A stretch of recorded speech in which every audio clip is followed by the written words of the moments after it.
My grandfather was from Minnesota. I actually have his birth certificate here, a little town, excuse me, called Donnelly Township. And I have a huge part of my family still in Minnesota. My grandfather was born in 1925, and he joined the Navy in 1943. So you can imagine how young he was. He spent 5 years in the Navy, and it made him feel and act and just sort of respond very patriotic. You could tell he was proud. I'm positive it was the war that did that to him.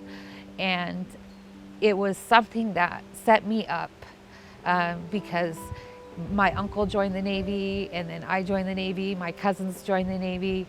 It was sort of like a family tradition.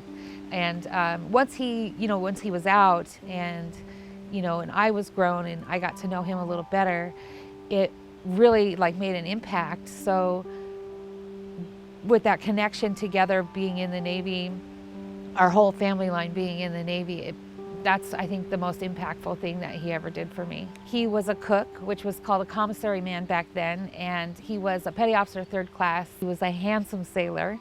He had spirit in him that you could see just by looking at him. You could tell by his photos that he has with him and his buddies that he loved it. You could just tell. My grandfather was passionate about many things. He was extremely passionate about baseball. He would listen to baseball while he was watching baseball, while he was reading about baseball and talking about baseball. His Dodgers were #1, and I cannot tell you enough about how much he loved baseball. He also loved hot rods, race cars, mechanics, engines, anything like that that can make a vehicle go faster than it would have normally. That was his thing. He was also passionate about family and his religion and the 4th of July. 4th of July was the biggest holiday of the year.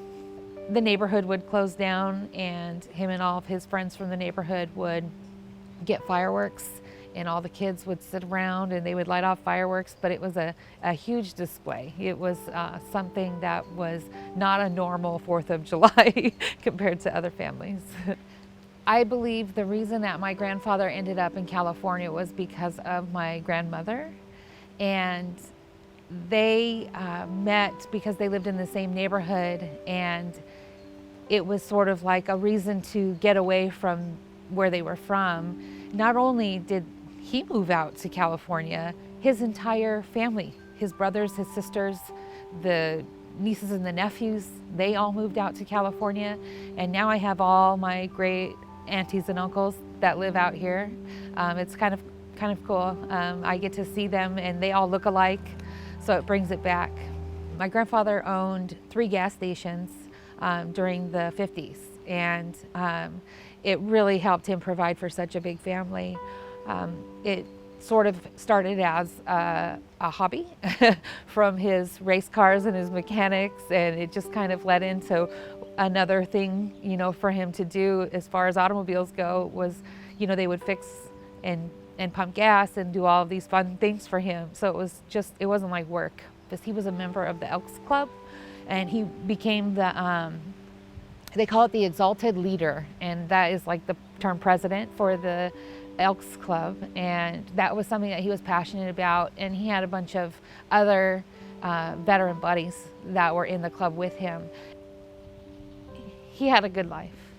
He had a very good life. This brings me so close to a part of my family that I wouldn't normally become close to.